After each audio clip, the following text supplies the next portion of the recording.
Hari ini selamat pagi semuanya. Walaupun sudah mau masuk siang, tapi senang sekali bisa ketemu sama kalian semua hari ini. Kalau kalian bisa hadir, I'm very grateful. Aku cuma mau ngomong aja bahwa kita terus mendoakan kalian. Hari Rabu kemarin aku kumpul sama beberapa orang, kita doain supaya apa? Supaya kalian bisa terus diberkati, terus bertumbuh, bisa menemukan komunitas di tempat ini. Jadi thank you for coming hari ini. Aku harap kalian diberkati oleh firman yang aku akan bawakan hari ini. Dan aku percaya Tuhan akan berbicara kepada setiap kita hari ini. Bulan ini kita dan bulan-bulan beberapa minggu ke depan kita akan berbicara melanjutkan tentang perjalanan perubahan. Kita sudah melewati minggu lalu sudah ngomong tentang perjalanan perubahan dan aku berbicara tentang bagaimana Tuhan mengubahkan kita. Minggu lalu kita sudah dengerin part Tuhan, hari ini aku mau melanjutkan. Kalau minggu lalu kita belajar poin yang pertama, perubahan itu butuh 6 hal. Yang pertama butuh apa? Pembinaan, yang kedua butuh belajar kebenaran. Semua orang butuh pembinaan, semua orang butuh untuk punya Paulus dan punya Timotius. Semua orang perlu untuk punya seorang mentor yang bisa berbicara, menyampaikan hidup ke dalam mereka. Dan juga kita butuh orang untuk menjadi murid kita, di mana kita bisa mencurahkan yang ada dalam diri kita kepada orang lain. Jadi kita semua perlu untuk punya Paulus, mentor, dan Timotius, seorang murid. Kalau belajar tentang kebenaran, kita semua sekarang tidak mau dipenuhi dengan kebohongan, tapi dipenuhi oleh apa? Kebenaran. Kalau minggu lalu aku bilang semua kebiasaan dan perilaku yang merugikan atau yang membuat yang tidak baik itu didasarkan oleh sebuah kebohongan. Jadi kita buang kebohongan itu digantikan dengan kebenaran. Kita belajar kebenaran. Nah hari ini aku mau melanjutkan dengan poin yang ketiga. Yaitu adalah kita baca sama-sama ya. Perubahan butuh apa? 1, 2, 3. Cara berpikir yang baru. Aku mau kita semua buka di Roma 12. Roma 12 ayat yang kedua. Kalau bawa HP dibuka di stabilo. Nanti sampai rumah direnungkan, dibaca lagi. Tapi ayat ini gampang sekali sebetulnya. Roma 12 ayat 2. Kita baca sama-sama ya. 1, 2, 3.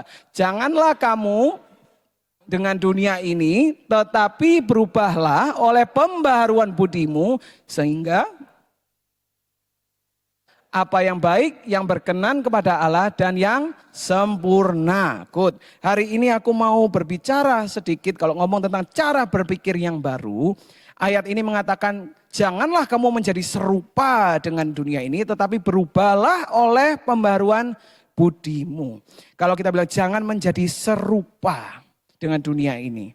Kalau dunia ini adalah dunia yang penuh dengan orang-orang yang pembohong, berarti kita menjadi apa? Orang yang jujur, kok nggak yakin ini? Kalau dunia ini orang yang penuh dengan kebencian, kita jadi orang-orang yang penuh apa? Kasih, oke. Kalau kita di dunia ini menghadapi orang-orang yang sombong, kita harus menjadi orang yang rendah hati. Good. Kalau kita tadi ngomong seperti itu kan logikanya ya. Kalau jangan jadi seperti dunia ini. Kalau orang dunia ini sombong, berarti kita jangan sombong. Kita jadi rendah hati. Kalau orang di dunia ini bohong, kita jadi jujur. Betul enggak? Kalau misalnya orang di dunia ini benci satu dengan yang lain, kita saling mengasihi. Nah kalau kita ngomong serupa, kata rupa, kira-kira yang masuk dalam pikiran kita apa? Kalau rupa, gambaran, betul kan ya? Rupa. Kalau kita gali sedikit, rupa itu maksudnya seperti apa? Serupa, jangan menjadi serupa dengan dunia ini. Kata rupa itu seperti artinya adalah perilaku dan sifat. Katakan perilaku dan sifat.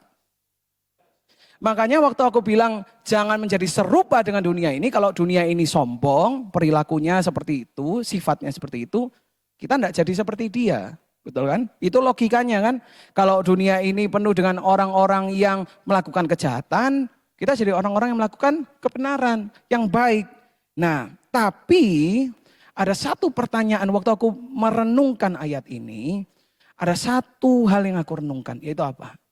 Kenapa kok waktu Yesus bilang janganlah kamu menjadi serupa dengan dunia ini, lanjutannya adalah tetapi berubahlah oleh pembaruan budimu. Secara logika kalau aku bilang, Kalau aku tadi sudah sampaikan ke kalian, kalau dunia ini sombong, jangan jadi kayak dunia ini. Jadilah seperti aku. Tapi kenapa kok Yesus nggak bilang kayak gitu? Kenapa kok dia nggak bilang, kalau janganlah menjadi serupa dengan dunia ini, tapi jadilah serupa dengan aku. Kenapa lanjutannya itu adalah berubahlah oleh pembaharuan budimu.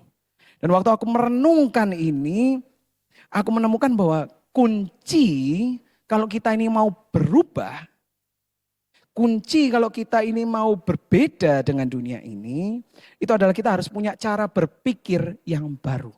Kalau mau berubah harus punya cara berpikir yang baru. Aku mau kasih contoh. Siapa yang di sini pernah diet? Pernah? Diet, nge-gym, olahraga, pengen kurus. Pernah kan ya? Nah pernah. Siapa yang siapa yang setelah mencoba, oke, aku mau diet nih. Udah jaga makan, udah olahraga, tambah kurus. Setelah itu gagal, tambah gemuk lagi. Pernah ngerasain kayak gitu? Kalau kita pergi kalau enggak usah pergi dulu, aku tanya sama kalian, kenapa kok kalian itu kepingin kurus? Jawabannya, ya karena aku pengen kelihatan lebih ganteng. Ya karena bajuku enggak cukup semua. Atau apapun itu alasannya. Tetapi kalau misalnya kalian pergi ke orang profesional, yang istilah namanya dietitian, orang yang memang melakukan ini diet untuk orang itu harusnya seperti apa. Banyak orang-orang yang profesional itu mengatakan seperti ini. Kalau kamu mau untuk kurus, yang kamu harus ubah duluan adalah cara berpikirmu. Kalau cara berpikir kita, aku kepingin kurus, aku kepingin beratnya turun, aku kepingin kelihatannya maksudnya bajunya cukup. Kalau cuma itu yang menjadi patokannya, mereka mengatakan kamu nanti bisa, mungkin bisa, tapi nanti akan kembali lagi. Jadi setiap kali orang yang mau kurus datang kepada profesional ini, mereka selalu bilang kayak gini, oke, sebelum kamu mau seperti itu, ganti dulu cara berpikirnya. Kamu bukan hidup untuk mau kurus, ini programnya bukan untuk kamu mau kurus, tetapi hidup sehat. Dan waktu orang-orang ini melakukan yang namanya hidup sehat, pola makannya diubahkan, cara olahraganya diubahkan, aktivitasnya juga berubah, kebiasaannya berubah.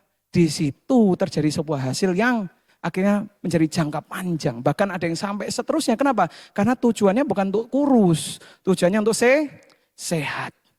Kalau mau ada perubahan harus merubah cara pikir kita dulu. Semua dimulai dari pikiran kita. Semua yang pegang kepala. Semua dimulai dari pikiranku. Good. Semua dimulai dari pikiran kita. Pikiran kita, ini aku kasih tunjuk ya. Pikiran kita itu akan menentukan perasaan kita, dan perasaan kita akan menentukan tindakan kita.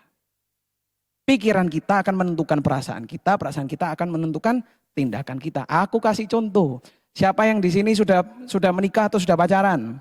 Oke, ingat waktu, amini rek. Siapa yang ingat waktu masih PDKT? Waktu masih PDKT, ngomong kembali soal diet dulu lah, ngomong soal diet. Waktu zaman-zamannya deket-deketin, wah makanannya dijaga, olahraga setiap hari, sehari bisa push up 100 kali. Apa kami? Los. Los. Berusaha untuk kurus, tapi begitu sudah jadian, begitu sudah menikah, kembali. Betul gak? Kecuali kok Jimmy kayaknya. Tapi seringkali kita sudah berusaha nanti kembali lagi. Kenapa? Karena waktu kita masih single, pikiran kita adalah kalau mau laku harus ganteng dulu, harus cantik dulu. Untuk mau jadi cantik, mau jadi ganteng harus kurus. Jadi kita berusaha untuk kurus. Akhirnya apa? Perasaan kita apa? Kita bersemangat, betul enggak? Kita semangat mau olahraga, mau jaga makan, mau sehari makan sekali juga enggak apa-apa. Karena apa? Karena kalau mau PDKT, mau laku nih harus kurus dulu. Akhirnya tindakannya berhasil. Tapi begitu sudah laku, perasaannya berubah juga. Sudah laku, enggak perlu cari lagi. Ya sudah, lepas saja. Tindakannya pun juga berubah. Pikiran menentukan perasaan, perasaan menentukan tindakan. Kalau misalnya nggak cuma makan, mau yang wangi-wangi pun. Ayo yang sini sudah menikah, sudah pacaran. Coba tanyain nanti yang single-single. Awal-awal pacaran. Wah, sikat gigi, kumur-kumur, makan permen karet pakai parfum. Betul nggak? Sekarang yang sudah menikah, ayo. Kadang sikat gigi pun enggak. Belum tentu sikat gigi pun. Ah, kan kalau ketawa berarti kelihatan. Tapi maksudnya apa? Pikiran kita menentukan perasaan kita dan perasaan kita menentukan tindakan kita. Enggak cuma hal-hal yang seperti itu, tetapi juga termasuk hal-hal yang tidak baik. Yang baik maupun yang tidak baik dimulai dari pikiran kita. Contohnya, kalau kita adalah orang-orang yang boros. Kayaknya uang masuk ke ATM, masuk ke bank, tiba-tiba uangnya itu kayak baru minggu pertama udah habis uangnya. Aduh, hari-hari berikutnya makan Indomie terus tiap hari. Kenapa kok bisa boros? Karena kalau kita tuh boros, kenapa? Karena perasaan kita adalah kepingin beli. Aku kepingin beli ini, aku kepingin beli itu. Dasar pemikirannya apa? Pemikirannya adalah aku berhak. Aku sudah kerja keras, aku berhak untuk terima hadiah, berhak untuk reward nih, udah kerja keras. Atau mungkin kita punya pikiran bahwa oh menabung itu enggak penting. Jadi aku enggak apa-apa, spend aja uangku. Itu kalau boros. Atau mungkin kalau di sini ada yang suka nyuruh-nyuruh, apalagi yang udah menikah. Kalau kalian pasangannya suka nyuruh-nyuruh pasangan kalian. Kenapa kok suka menyuruh-nyuruh? Karena perasaannya dulu. Perasaannya apa? Mangkel. Pemikirannya apa? Pemikirannya adalah suamiku kemales. Kalau enggak tak suruh-suruh, enggak melakukan. Atau istriku ini males. Kalau enggak tak omongin, enggak melakukan. Pemikiran menentukan perasaan, perasaan menentukan tindakan. Atau kalau sini ada yang susah percaya sama orang. Mau pacaran, masih single, mau pacaran, saya susah untuk percaya sama orang, susah untuk terbuka sama orang. Kenapa? Karena takut. Perasaannya takut. Kenapa kok takut? Karena pikirannya adalah aku dulu pernah terbuka, aku disakiti. Woi, kayak Kak Wiwi ngenak banget ini kayaknya. Tapi tersakiti, akhirnya apa? Kalau aku terbuka, aku tersakiti, perasaanku aku takut, tindakannya apa? Aku tertutup. Pikiran, ke perasaan, ke tindakan. Nah, waktu kita ini mau mengubahkan, kita ini mau berubah istilahnya, biasanya yang terjadi adalah kita berusaha untuk merubah rupa kita. Maksudnya apa? Merubah tindakan kita. Kalau tadi kita ngomong, suka suruh-suruh, solusinya apa? Kamu berhenti suruh-suruh lah, jangan suruh-suruh pasanganmu, kasihan. Atau kalau misalnya kita orang yang takut, oh ya kamu enggak usah takut lah. Kita berusaha untuk mengganti tindakannya, bukan mengganti pikirannya. Sikap dan tindakan kita itu yang berusaha dirubah. Dan itu yang tadi kita kalau baca di Roma 12 ayat 2, kita akan menjadi serupa dengan dunia ini. Kata menjadi serupa, itu kalau bahasa Inggrisnya adalah conform. Semuanya katakan conform. Conform, tak ajari bahasa Inggris ini, conform. Nah, conform ini artinya adalah mengikuti aturan, mengikuti hukum atau standar. Jadi kalau kita conforming to the world, mengikuti, menjadi serupa dengan dunia itu berarti mengikuti standarnya dunia. Nah, mengikuti kira-kira dunia ini seperti apa diikuti. Tapi kalau kalian mau melihat sebuah perubahan, kalian perlu untuk berhenti menjadi serupa. Berhenti berusaha merubah rupanya dulu. Karena conform, kita kalau berusaha untuk mengganti rupa kita, itu kayak kita punya buah apel dan kita ikat ke pohon apel kita. Dan kita bilang, pohonku berbuah. Diikat satu. Nanti besok kita ikat lagi satu. Wah, tambah banyak buahnya. Diikat. Lama-lama kira-kira capek enggak? Capek. Kenapa kok capek? Karena buah itu bukan hasil yang dari luar, tetapi hasil dari dalam. Itu otomatis dari dalam. Ketika pohon itu bertumbuh dengan baik, dia akan berbuah. Itu kenapa kok Yesus bilang, jangan menjadi serupa dengan dunia ini. Itu juga kenapa Yesus tidak bilang, jangan menjadi serupa dengan aku. Kan dia Yesus bisa bilang, jangan menjadi serupa dengan dunia ini, jadilah serupa sama aku aja. Yesus bisa bilang kayak gitu, tapi dia enggak. Kenapa? Karena Tuhan tahu bahwa kalau mau merubah rupa kita harus mulai dari pikiran kita terlebih dahulu. Kata berubahlah di situ, itu katanya adalah metamorfo. Ada yang tahu metamorfo itu kedengarannya seperti apa? Metamorfosis. Metamorfosis itu menggambarkan apa? Prosesnya siklus ulat menjadi kupu-kupu. Siklus ulat menjadi kupu-kupu. Telur menjadi ulat, ulat masuk ke kepompong dan dia keluar menjadi kupu-kupu. Dan yang menarik tentang tentang metamorfosis ini adalah begitu kita berubah, kupu-kupu bisa kembali jadi cacing enggak? Bisa kembali jadi cacing enggak? Enggak bisa. Perubahan yang tidak bisa kembali ke yang lama. Dan ini aku pikir-pikir, tapi kadang kalau kita mau berusaha berubah, kok masih bisa kembali ke yang lama, betul nggak? Kita mau berubah untuk jadi orang yang lebih baik, tapi kok kadang juga masih kembali aja jadi orang yang nggak baik. Atau mungkin kita mau belajar untuk mengampuni, untuk mengasihi, tapi akhir-akhirnya juga capek, kembali lagi. Males ketemu orang itu, benci sama orang itu, kepahitan sama orang itu. Kenapa? Waktu aku merenungkan ini, Tuhan tuh memberikan sebuah wahyuan sama aku, bahwa tahu enggak perubahan yang tidak bisa kembali ke sebelumnya. Perubahan di dalam hidup kita yang tidak bisa kembali ke sebelumnya. Perubahan yang tidak bisa kembali ke sebelumnya adalah perubahan yang didasarkan oleh kebenaran. Sekarang aku kasih contoh. 1 tambah 1 sama dengan 2. Kapan kita belajar itu? Waktu SD atau TK mungkin, waktu TK atau SD, waktu masih kecil sudah belajar. Sekarang aku kalau ada orang yang datang bilang, kamu salah, 1 tambah 1 sama dengan 4, percaya enggak? Enggak percaya, kenapa? Kenapa? Enggak kenal. Enggak kenal. Oh, saya pucui. 1 tambah 1 sama dengan 2. Itu sebuah kebenaran yang tidak bisa diganggu gugat. Sekarang orang mau ngomong apapun, orang mau nipu, bisa enggak orang mau nipu? Misalnya kita minta, Pak saya minta nasi padangnya 2, dia cuma ngasihin 1. Kita pasti ngomong apa? Loh Pak kurang 1. Kenapa? Kebenarannya dari sini, enggak bisa diganti. Dia enggak bisa, loh ini sudah 2 ini Pak. Enggak bisa. 1 tambah 1 sama dengan 2. Sekarang aku tanya yang kedua. Makanan favoritnya tikus apa? Keju. Tahu dari mana itu punya keju yang seneng? Ada yang ngomong pindang, itu ketawa nih, pindang gitu. Hah? Nah, sebuah perubahan pikiran yang tidak didasarkan oleh kebenaran bisa dipertanyakan. Tahu dari mana makanan favoritnya tikus itu keju? Karena nontonnya Tom and Jerry. Padahal kalau nangkep tikus di Indonesia belum tentu sukanya keju, sukanya pindang, betul. Sukanya tempe, sukanya ikan asin, ya cari yang kayak gitu. Keju makanan import untuk tikusnya. Nah tapi itu maksudku.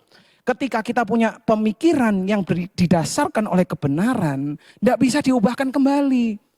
Tapi kalau tidak didasarkan oleh kebenaran, orang mempertanyakan kita juga jadi bingung. Perubahan kita pun juga akhirnya bingung. Sekarang coba siapa yang ngasih perangkap tikus dikasihin keju? Ayo ada nggak? Nggak ada. Yang kelarangan ya. Kelarangan. Cari yang lokal lah ya keju ya. Tapi intinya adalah kalau kita mau mendapatkan sebuah perubahan yang tidak bisa kembali ke yang lama, harus didasarkan oleh sebuah kebenaran. Pertanyaannya, apa yang biasanya kita masukkan ke kepala kita dan ke hati kita?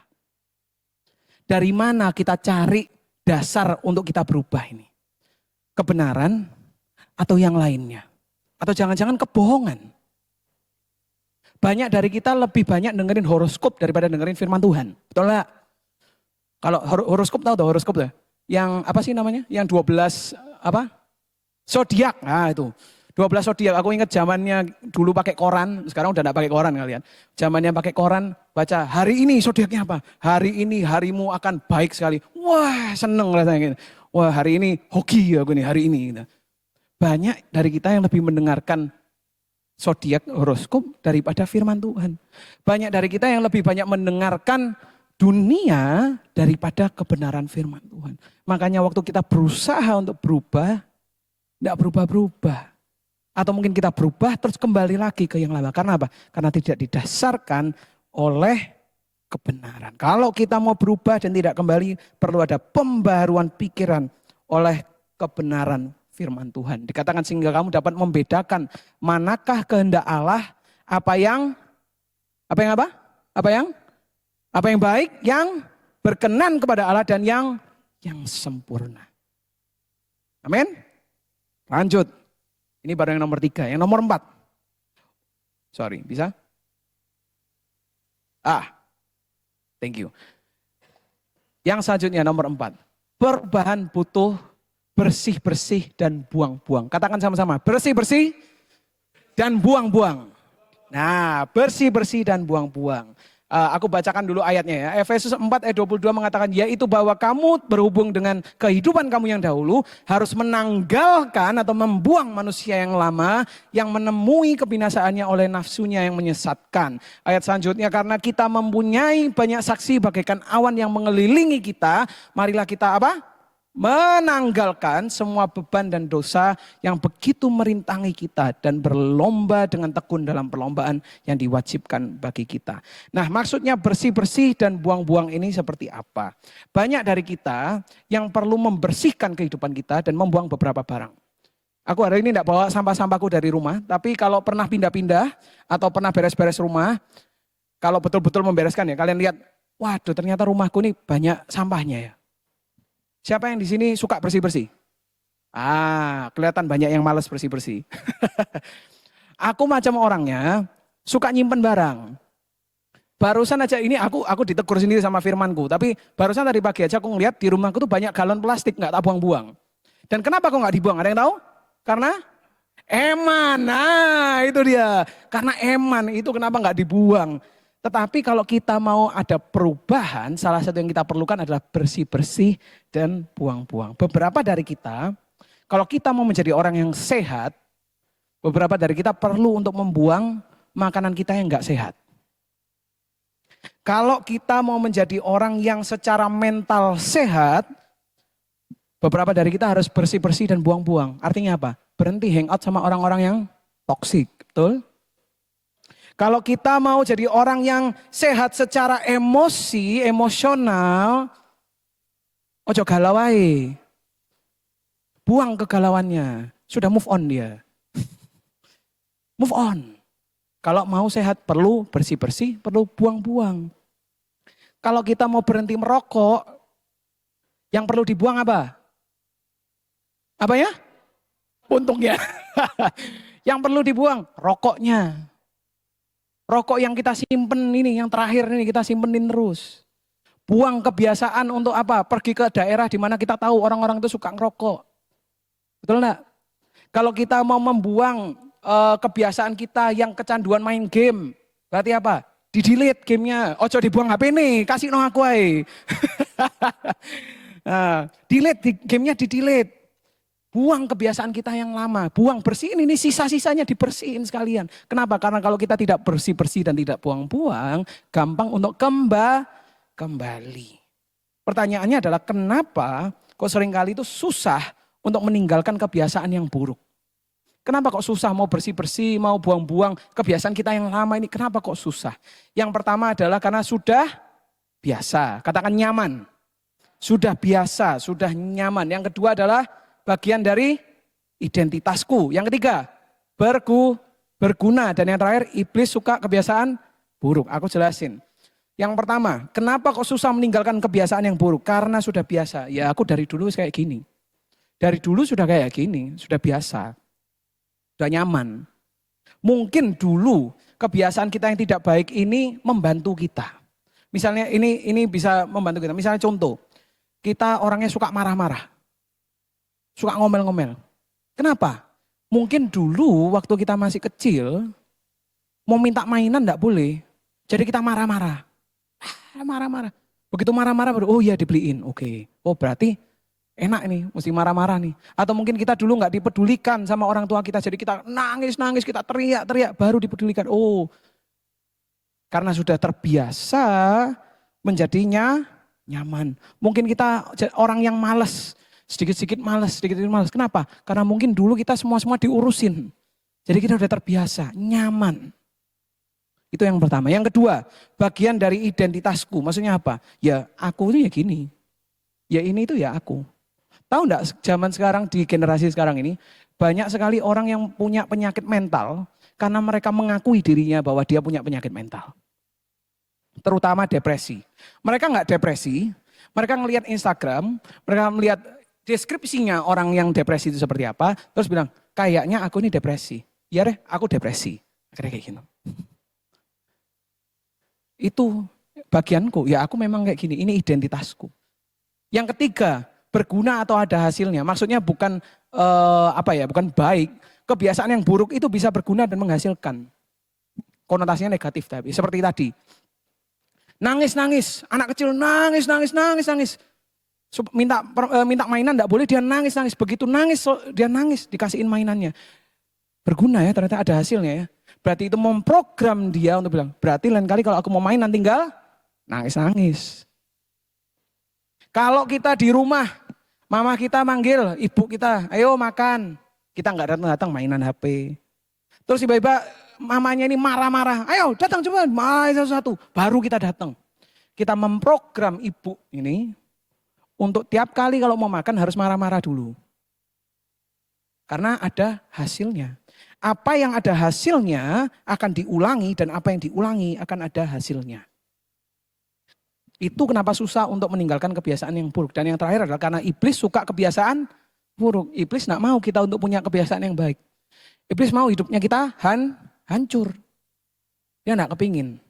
Itu kenapa susah untuk melepaskan kebiasaan yang baik. Tetapi kalau kita mendengarkan firman Tuhan tadi, hari ini kita patahkan kebohongan. Kalau sekarang kalian lihat, oh iya ternyata jangan-jangan apa karena aku udah nyaman ya. Apa jangan-jangan karena ada kebohongan itu bagian dari identitasku. Atau karena mungkin dulu berguna untuk aku. Tapi sekarang kita patahkan karena apa? Kita semua perlu untuk berubah. Kita semua perlu untuk berubah. Buang yang lama, masukkan yang baru. Buang yang lama, masukkan yang baru. Bersih-bersih, buang-buang, masukkan yang baru. Dan yang kelima, perubahan butuh apa? Baca sama-sama ya. 1, 2, 3. Komunitas yang jujur. Di dunia ini ada 2 macam orang. Yang pertama adalah orang yang tahu mereka itu tidak sempurna. Dan yang kedua adalah orang yang bergaya seakan-akan dia sudah sempurna. Betul? Pertanyaannya kita yang mana? Tapi yang pasti tidak ada dari kita semua yang sudah sempurna. Tidak ada dari kita yang sudah sempurna, yang paling baik. Tidak ada. Kita semua tidak sempurna. Dan walaupun kita sudah tahu bahwa kita ini tidak sempurna. Kenapa kok kadang kita masih pura-pura kita ini kok sempurna? Ini adalah salah satu masalah yang terbesar. Bahwa orang-orang kepingin kelihatannya sempurna. Padahal sebetulnya kita tahu kita semua ini tidak ada yang sempurna. Kalau lebih banyak orang yang mengakui pergumulan mereka, kalau lebih banyak orang mengakui kelemahan mereka, tahu enggak? Lebih sedikit orang yang mengakui dosa mereka. Kenapa? Karena sebelum mereka berdosa, mereka sudah sharing pergumulannya. Dan sebelum mereka jatuh ke dalam dosa, ada yang bantuin mereka. Kenapa? Karena mereka terbuka untuk membagikan pergumulan mereka. Kalau lebih banyak orang terbuka, sharing tentang pergumulan mereka, lebih sedikit yang mengakui dosa mereka. Bukan maksudnya diempet dewe, bukan. Tapi maksudnya lebih sedikit yang jatuh ke dalam dosa karena sudah berbagi. Kita semua perlu punya teman yang sejati. Kita semua kepingin untuk punya teman di mana kita bisa terbuka tanpa dihakimi, betul? Tapi kita juga perlu teman yang bisa mengatakan sesuatu yang jujur. Waktu kita melakukan kesalahan dia bisa menegur. Itu salah loh bro. Itu enggak benar loh. Kita butuh teman yang jujur. Yang waktu kita jatuh bukannya kita diinjek-injek atau diolok-olok. Tetapi kita didorong. Kita diingatkan. Kita semua butuh komunitas yang jujur. Aku mau kita baca beberapa ayat. Efesus 4 ayat 25. Karena itu buanglah dusta dan berkatalah benar seorang kepada yang lain. Karena kita adalah sesama anggota. Kita adalah sesama anggota. Kita satu komunitas. Tetapi hendaklah kamu ramah seorang terhadap yang lain, penuh kasih mesra dan saling mengampuni sebagaimana Allah di dalam Kristus telah mengampuni kamu. Dan yang terakhir, janganlah ada perkataan kotor keluar dari mulutmu, tetapi pakailah perkataan yang baik untuk membangun. Di mana perlu supaya mereka yang mendengarnya beroleh kasih karunia. Kita semua perlu untuk punya komunitas yang jujur. Hari ini aku mau nanya, siapa yang di sini sudah ikut di dalam Kersel? Sudah? Angkat tangan kalau sudah. Nah, oke, good. Kalau ikut dalam Kersel. Kalau mungkin kalian bingung Kersel itu apa? Kersel itu adalah sebuah komunitas. Kalau aku boleh bilang sebetulnya Kersel itu adalah komunitas yang jujur. Kalau kalian tidak punya komunitas yang jujur, yang bisa ngomong sama kalian, yang menegur kalian, yang memastikan kalian bertumbuh, aku mau encourage kalian, aku mau dorong kalian untuk ikut di dalam Kersel. Kenapa? Karena Kersel ini adalah komunitas yang menerima. Kita menerima satu dengan yang lain, kita semua tidak ada yang sempurna, tapi kita nggak cuma mau terima-terima aja, kita mau sama-sama bertumbuh. Kita mau sama-sama bertumbuh. Kersel ini adalah tempat berbagi, bukan tempat untuk dihakimi. Tempat untuk bertumbuh bersama dan saling membangun. Itu pentingnya Kersel. Kalau hari ini kalian tidak punya komunitas yang jujur, aku mau ajak kalian, ayo ikut di dalam Kersel. Kenapa? Karena kalian butuh teman yang sejati, yang dimana kamu bisa terbuka, yang bisa ngasih tahu kalian, kamu perlu berubah. Aku tidak panjang lebar, yang terakhir aja nomor 6. Sorry, ini tadi Kersel. Lupa tak keluarin. Yang ke-6. Perubahan butuh? Katakan iman. Perubahan itu butuh iman. Orang yang bilang aku bisa dan orang yang bilang aku nggak bisa, mereka sama-sama benar. Kalau kalian ngomong aku nggak bisa, kamu benar. Kalau kamu bilang aku bisa, kamu juga benar. Firman Tuhan mengatakan ada orang yang buta. Waktu orang buta ini dengar ada Yesus, dia percaya. Waktu dia percaya bahwa Yesus bisa menyembuhkan dia, apa yang terjadi? Dia sembuh. Waktu ada wanita yang mengalami pendarahan selama bertahun-tahun lamanya, dia bilang apa? Kalau aku bisa pegang jubahnya, aku akan sembuh. Dia percaya. Aku pegang jubahnya aja, sembuh aku. Waktu dia memegang, apa yang terjadi? Sembuh. Tapi ada satu kejadian yang dikatakan di Matius 13 kalau nanti dibaca. Waktu Yesus kembali ke Nazaret, Yesus pulang kampung istilahnya. Firman Tuhan mengatakan, dan dia tidak melakukan banyak mujizat di sana, di Nazaret. Karena apa? Ketidakpercayaan mereka. Ketidakpercayaan mereka. Dia tidak melakukan banyak mujizat. Yesus tidak melakukan banyak mujizat karena ketidakpercayaan mereka. Karena mereka bilang apa? Siapa ini? Ini kan anaknya tukang kayu itu. Bisa apa dia? Loh ini kan kita tahu ini dari kecil orangnya. Oh siapa dia? Karena mereka tidak percaya, tidak terjadi banyak mujizat. Pertanyaannya hari ini adalah, apakah kita percaya bahwa kita bisa berubah? Apakah kita percaya bahwa akan ada perubahan yang besar dalam kehidupan kita? Karena kalau kita tidak percaya, tidak usah nunggu, tidak akan terjadi. Karena untuk terjadi perubahan butuh iman. Ingat waktu Petrus berjalan di atas air, dia ngomong apa? Yesus, kalau itu memang engkau, panggillah aku. Betul kan? Waktu Yesus bilang apa? Datanglah. Apa yang dia lakukan? Berjalan. Jalan di atas air. Dia percaya. Begitu dia ngelihat ombak yang tinggi, dia merasakan semuanya ini angin yang kuat. Apa yang terjadi? Takut, tidak percaya akhirnya. Waktu dia tidak percaya, dia tenggelam. Apakah kita percaya bahwa kita bisa berubah? Apakah kita percaya bahwa kita akan mengalami sebuah perubahan yang besar? Amin. Aku boleh minta tim PAW untuk naik ke atas. Aku mau tutup dengan membaca satu ayat bersama. Yuk kita bangkit berdiri sama-sama. Kita akan baca satu ayat dari Filipi 4 ayat 13. Ini satu ayat yang terus aku baca dari kecil dulu kalau sama Pastor Sam naik mobil selalu disuruh. Tiap pagi hafalin. Oh ya oke. Tapi aku pakai translation yang AYT ini. Bagus sekali. Filipi 4 ayat 13. Kita baca sama-sama ya. Siap? 1, 2, 3. Aku dapat melakukan segala sesuatu melalui Dia yang memberi kekuatan kepadaku. Sekali lagi.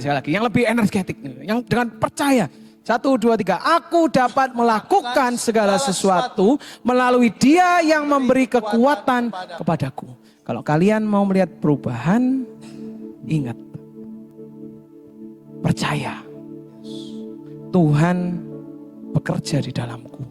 Aku bisa melakukan segala sesuatu. I can do all things through Christ who strengthens me. Melalui Tuhan yang menguatkan aku. Aku harap kalian semua diberkati dari firman yang aku sampaikan 2 minggu ini. Dan aku harap kalian semua gak cuma mendengarkan, tetapi bisa mengaplikasikan firman Tuhan yang aku sampaikan. Kenapa? Karena aku kepingin untuk melihat kalian punya perubahan yang besar. Aku kepingin kalian untuk punya mujizat-mujizat di dalam kehidupan kalian. Aku pengen kalian bisa mencapai visi yang Tuhan telah taruh di hati kalian. Mimpi-mimpi yang Tuhan sudah taruh di dalam hati kalian. Hari ini sebelum kita tutup, kalau kalian mengatakan, Tuhan, aku mau untuk berubah. Aku mau melewati proses. Aku mau untuk menerima 6 ini Tuhan. Tidak cuma mendengarkan, tapi aku mau melakukan semuanya ini. Hari ini aku mau kita nyanyikan bersama-sama satu lagu ini, boleh? Ku mau sepertimu Yesus. Ku mau sepertimu Yesus, disempurnakan selalu dalam segenap jalanku, memuliakan nama-Mu.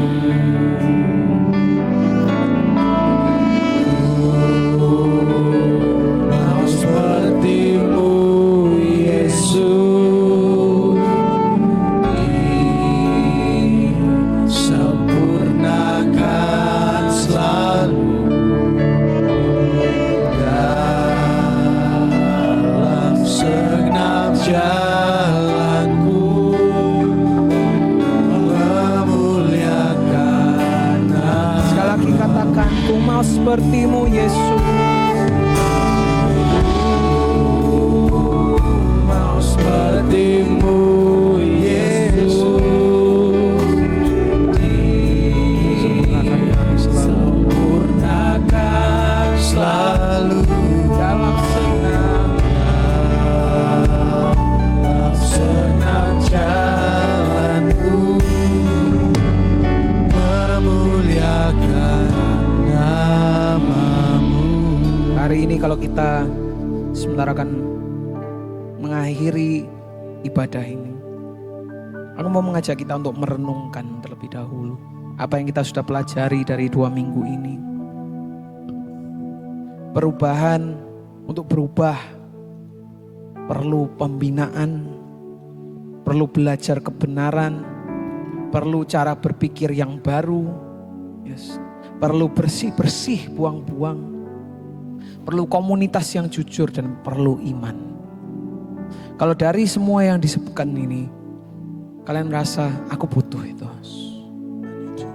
Hari ini Tuhan mengatakan, oke, ayo ikut proses perubahan. Ayo ikut proses perubahan. Tuhan, Kau yang melihat setiap hati kami di tempat ini.